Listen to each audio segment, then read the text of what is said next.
Good evening and welcome, welcome, welcome. Some places are evening, some places are morning, like here in Houston.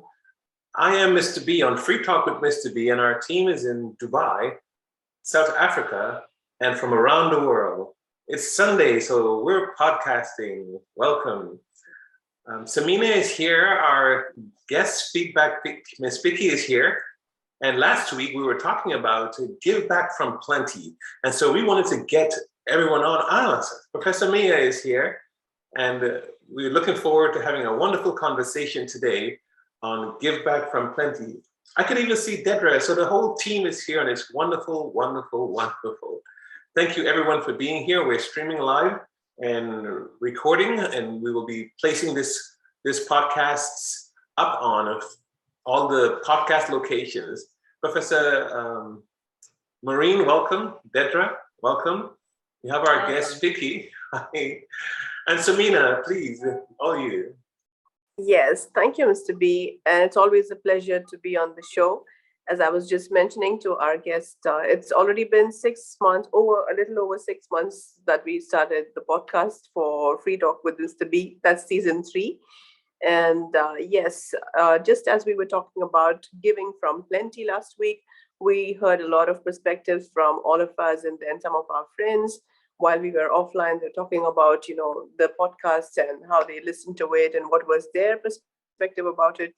So yes, we wanted to continue taking feedback and hear from more. So we have a very special guest on our show today. That is Miss Pikki Nanda. She is an entrepreneur herself. She is an author. I have known her as a motivational speaker and a mentor to many. So I wouldn't say much, and allow her to speak about herself and introduce herself and also share her perspective about what she thinks of this topic, giving from plenty. Welcome, Ms. Pikki. Thank you very much for the introduction, Sameena. I appreciate it. First of all, I want to congratulate Mr. B and his team on completing the 75th episode. So a big shout out to all of you. Thank you. Thank you. Appreciate it. As Sameena already introduced me, I am all that, a coach, a mentor, speaker, and almost coming out with my book soon, Motivated by Mr. B. And so that's the next step forward. Regarding giving back to society or giving back plenty, what I generally do is I intuitively look at people who require 3 sessions in coaching and cannot pay for it. So I just give them some sessions or some tips and give them a chance to, nudge themselves in the right direction and move forward. So that's what I do. And when I see a success happening, I just jump with joy and am happy because it is life transforming, even if it is a small step. It just, the energy of the person just transforms from being low to being high and looking at things at another perspective. So that's what makes me, what I would say makes my heart sing and makes the other person want to fly. And that gives me immense happiness. Yeah. So a gentle push in the right direction is very important. There's no need to, I don't advertise about it, but I just feel it's something to give back to.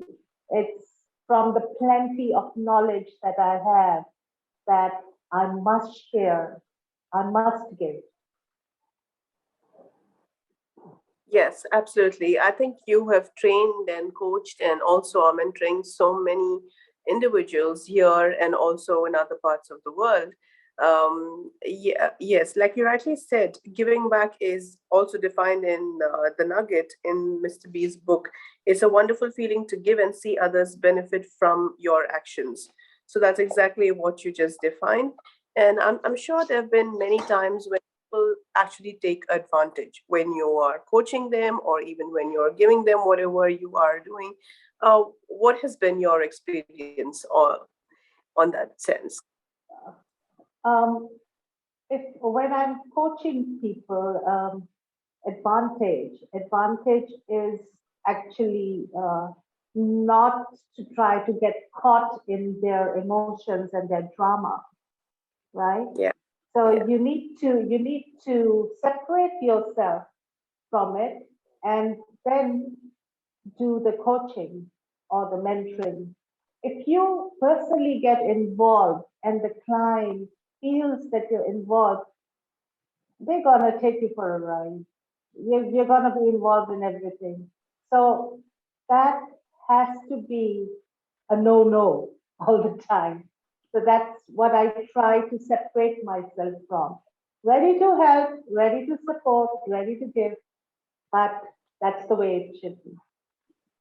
Yes, and I think my observers here, Ms. Dedra and Ms. Mia, would jump in right here to share what they have to say about these things.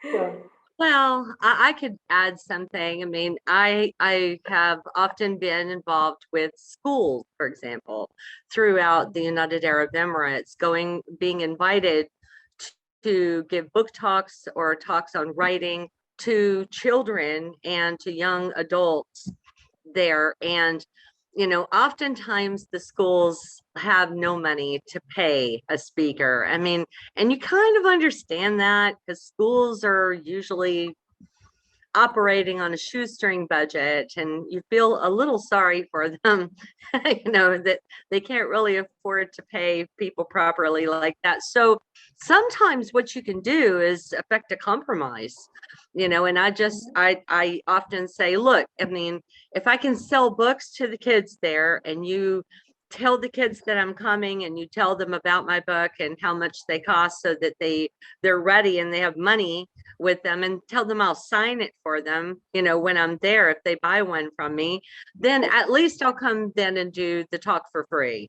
At least, let's make some kind of an exchange. There might be a mutually beneficial arrangement the two of us can come to, right? I mean, there's oftentimes a compromise that you can arrange, and then everybody's happy. Then everybody turns out happy. And I'll tell you what, secretly, I mean, even though I didn't get paid for a lot of those talks, that I made in high schools, I loved it. I mean, I just wish there wasn't a such thing as money, honestly. I wish we didn't even need it. Honestly, I really do, because there's so many things that I would just do all the time with no money if there was no need, to buy food and, pay for bills and things like that. I wish there wasn't something as vulgar as money in the world, but sadly there is, because I totally enjoyed seeing those kids' faces, light up when they came up with their own ideas for stories and creative. I had them do like a character workshop where they would create a character for a story that they were going to write, and a short story. And once you actually release them from that, that feeling, of being restricted by grades and marks, whew, the creativity that can ooze out of people when you take those shackles away. Oh, this is not for a grade. This is just for fun. This is just for you. This is just to enjoy yourself and write a story that makes you happy. And nobody even has to look at it if you don't want them to. I mean, they come up with the most amazing stuff, and they're so anxious to come to the front and share, and to see those light bulbs go off into somebody's head. Whoa, Yeah, giving back from plenty. It's really great, because I feel like in that way I have plenty, because there's no shortage of story ideas in the set. I mean, Yes. I could come up with, hundreds of story ideas. I mean, in any given time, because that little kid in me is still very much alive, the one that pretends and plays and comes up with story ideas and pretend stuff. I mean, and I can share that with other kids, and and even adults, you'd be amazed the writing workshops that I've done with adults, and to see that 6-year-old kid light up inside an adult is beautiful. Yeah. I'm telling you, it is literally beautiful Now, to see their soul just go open, right. release Professor Mehreen, like your daughter is 6 years old? my daughter. No. I'm talking God, about no, Professor Mehreen. Professor Mehreen. Oh, No, my daughter's 14. Hello, 14. everybody. Okay, double. because No, usually by the time they're 12, they're in school, and the creativity kind of gets blocked and locked because of school, because it's all like grades and marks and rules and following the norm and conforming. And it's sad, really, because that beautiful sort of magical creative spark sort of goes to sleep sometimes just to fit into the world. So a writing workshop sometimes can make that door open just a little bit and let that little kid out. I was thinking about last week, Professor Mia, were you here last week? I think you were not. No. Okay, and Sorry. so one of the things I wanted to catch from you is how does your daughter in her age group view plenty? Because you have plenty and you give back from plenty. How does she view that? Absolutely. That's amazing. As Dedra was talking now, and of course, as I was listening to, I'm going to say Auntie Pinky, because I really respect her so much for all that she does. The one thing I find is my daughter seems to mimic me. She's like, she's a mini me, literally. So just 2 weeks ago, there was a youth program that was happening. It was international though. And she said to I put her down, and she went on. And when I watched her speak, I thought, oh my gosh, this is actually something she's got innate with her. I don't even have to groom this with her. It's there, and that's not from me teaching her. That's from her just, 4 to 15, well, she's 14. So like, say 12 years of her watching mom do what mom does.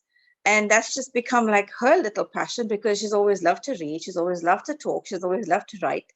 But I always pushed on those. I've never thought about her as a speaker and talking. So now she's got her little youth groups going on, and they got their own little WhatsApp groups going on, what they're going to do together and stuff. And that for me is the plenty. That's the plenty that she's developing within herself to give off from. Yes. And that's the plenty I kind of have. She's do what she's doing. But I just want to say one thing about Pinky. Pinky. What Pinky, and that when we're doing coaching, I know when I do coaching, especially for moms, and for example, a coaching workshop for moms' daughters. And at that moment, daughter, what I did was I did a role play. And at the end of it is where I made to become the mom become a daughter, and gave them an exercise to do. And it was amazing to watch that role play and what happened between them. And they then had to understand where each one comes from and how they do. And it was amazing, because those mothers and daughters never really bonded until after that session. It was a bonus.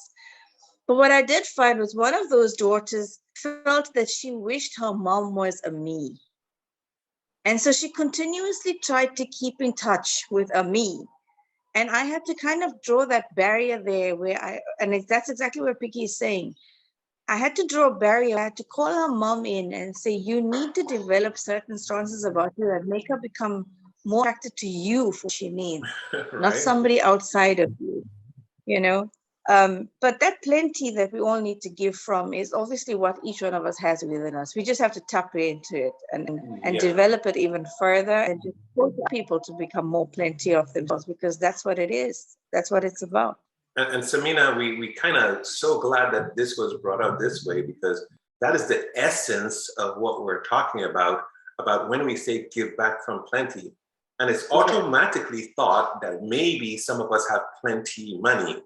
So Dedra made it clear, we wish there was no such thing as money, because our Yeah. hearts would be so free to give back what we have within us, the plenty that we have. And I think our listeners are also getting that sense that they themselves have plenty, even the Yeah. times they feel they don't, they do. And so we really appreciate Pikki being on, because you were giving back so much while we were talking last week, and giving acknowledgement of of what we're saying. And so we asked you to please come on, because you were giving us plenty. So thank you, Sameena. Thank you. Yes, yes, absolutely. As you guys were just talking, and even as we discussed last week, money is not the only thing which we need to have in plenty to be able to give. It's about two things which are very important to feel, which is faith and the willingness. Because I've seen people who have tons of money, but if they don't have the willingness to give, they will never realize the importance and the happiness they're going to be getting, or the satisfaction which they're going to be getting, even by giving a little from that plenty which they have. So, plenty of money in its actual sense, like Ms. Dedra said, is nothing. It's the willingness and the faith which one needs to have. Okay, so if I need to give, I need to realize that yes, giving is actually giving time, giving awareness, giving, whatever support, giving encouragement, and giving the upliftment to the person, whatever it is. And there's plenty of it in all of us. I think all of us are such positive and motivated individuals that I see plenty of that in us. And I'm thankful. Yes. Didn't the book The Secret mention quite a bit about the having the attitude of plenty rather than an attitude of lack? If you have an attitude that, oh no, there's not enough of this to go around, then you'll sort of, the law of attraction makes it where there's never actually enough to go around. But if you have an attitude like, oh, there's more than enough, there's always more than enough, and you can always do something, then they'll actually become more and more and more. I mean, I'm sort of always reminded of the film industry. And I don't want to mention any areas by name or anything, but I mean, when you see people sort of hoarding, opportunities, and they're like, no, this is our opportunity. No, we can't share anything from that, or we can't let you in on any contacts, or, and though they're like that, then they're always going to be small, in my opinion. They're never really going to become big, because they have a small attitude, like there's always just a little bit to go around. It's like a bunch of dogs, fighting over a bone. I mean, there's never going to be enough of it. Right. And Pikki, you've been on stage with me before, and I with you, and you also moderate. And I wanted to get your sense of plenty when people have that wisdom and knowledge to share. What did you pick up from that? On stage, when I moderate, you were part of the panel also, I remember. At times. Yeah, the old times.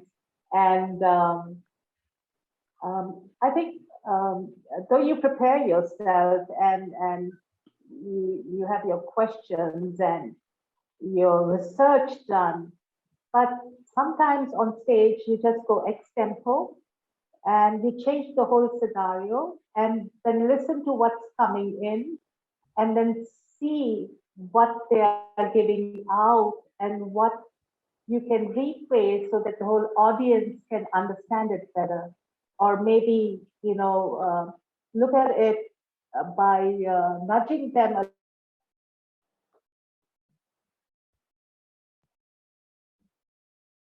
Okay. I think we were losing her signal eventually, and she'll be back. And hopefully. That. There we go. Thank you. Yeah, and that same question that goes out to Sameena too, because There are times that you moderate, and you may have also, like Pikki said, did your research and had the question prepared. But sometimes you will see people have plenty to give, and that opinion, that viewpoint. How do you handle that when they have Yes. plenty? Actually, there have been more instances where I was not prepared to go on stage. And I think I was just put in a spot there. And then I was like, okay, fine. I have to manage this and I need to take it through. So I just do my best. And just at the event, some of the events we've attended in the past, what I do is I have my session towards the second half. So I can, while the speakers are speaking and they're sharing their insights on the topic, I keep taking notes on what I want to ask them. So that's when that's when I actually build my notes. And that's when they have plenty and you have plenty to Yes. reciprocate. Absolutely, And Sister Mia, yes. you probably faced that too, that spontaneous plentiness. Say plenty times it's the part plenty. I would prepare so adequately to go in to be giving a talk. And I remember once I randomly walked through the hall and they didn't realize it was me, actually, because the flyer didn't have my picture on it. It was just who was going to be the guest speaker. And I'm listening to everybody's who's and how's and what their comments are, but what this is about to be. And I realized, whoa, wait, but I planned on talking about, it's not going to hit home here. I need to actually change what I have to say.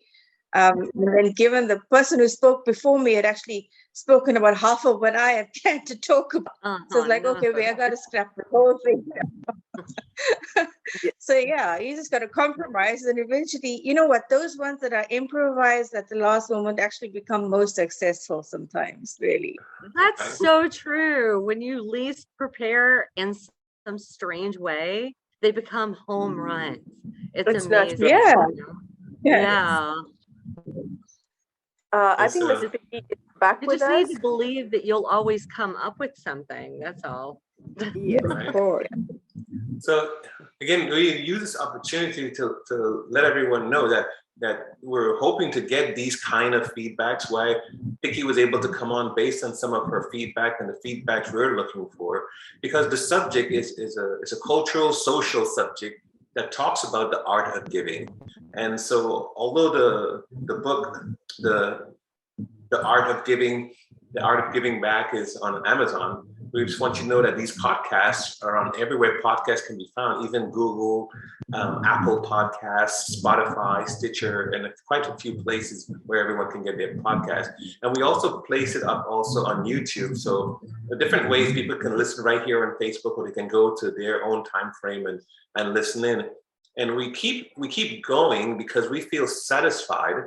And I think we got the consensus as a group that if we can find or if we can help one person and help one person to benefit from something, we say we feel satisfied that we can help one person along our way. And so these kind of discussions, I hope one person enjoys them and I hope one person appreciates and listens in. And at 75 podcasts, I guess this will be 76 and counting. And we have surpassed 4,500 downloads since we started podcasting as Free Talk with Mr. B. And these kind of things help us to feel very satisfied. So it's encouraging to give from our plenty. Yes.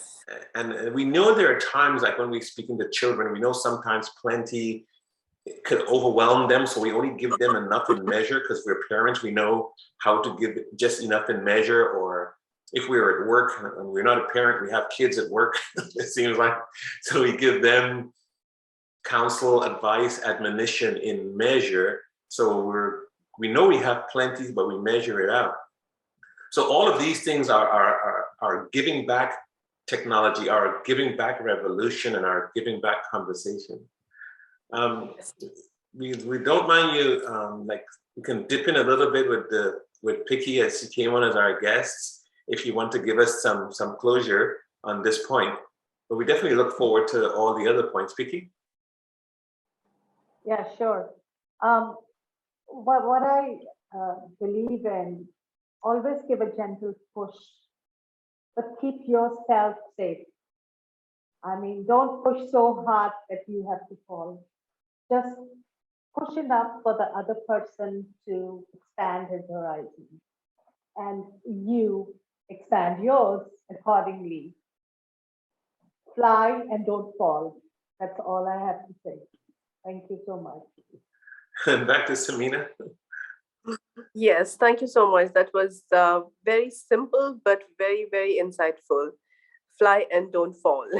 So all of us need to take the flight and yet be aware that we must not fall. Thank you so much for all your perspectives. I thoroughly enjoyed today's conversation and I did learn from the plenty which all of you guys had to share. Thank you. Thanks. Professor Mia Thank and then you. Dedra. Yeah. Sure, I just Well, want to say thank you for the sorry, Dedra.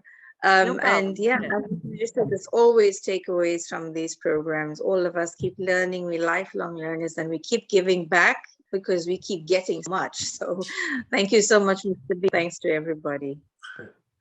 And Dedra, next week we have awareness and giving, and that word is our keyword, awareness. So what do you close us with what's coming up? Well, awareness, giving awareness is something that hits really close to me because one of the biggest things that I do is create autism awareness. I'm a very big Nice. spokesperson for autism awareness in the local community as well as hopefully the regional community. And I have my the film Lemonade, which is on YouTube as well, free of charge. And I encourage everyone to watch that and pass it around to anyone who has any doubts about what autism is, or they want to spread the word about autism or some of the challenges that parents face.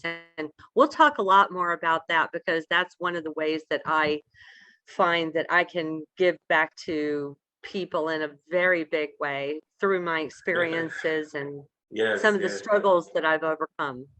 And and thank you so much for saying that too. As we continue going over the art of giving back and the nuggets of giving back, the next nugget we're going to discuss is that awareness. And there are a lot of areas in our lives that we need to bring awareness, and that's a form of giving back.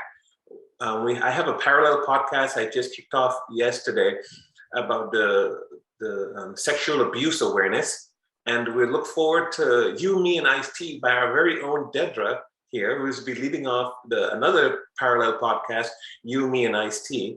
And these kind of things are just giving people a platform and giving our listeners awareness of other things that are going on too, other than the nuggets from the art of giving back. So it's such a joy to be with you all over the last 6 months, and we will continue on throughout the course of this year while at the same time having parallel podcasts. So thank you so very much for today's session. Thank you. Thank you. Thank you. And don't forget to give us feedback, you people watching. We want the feedback, and subscribe to the channels on YouTube. I mean, it doesn't cost you a single thing to do that. You can give back by doing that. And connect with all of us on Instagram, because we want to keep building our community, keep giving back, and keep sharing the messages as we go through, and give us any ideas that you have. So look forward to that. Thanks. You guys have a wonderful evening, and thank you for being on Free Talk with Mr. V.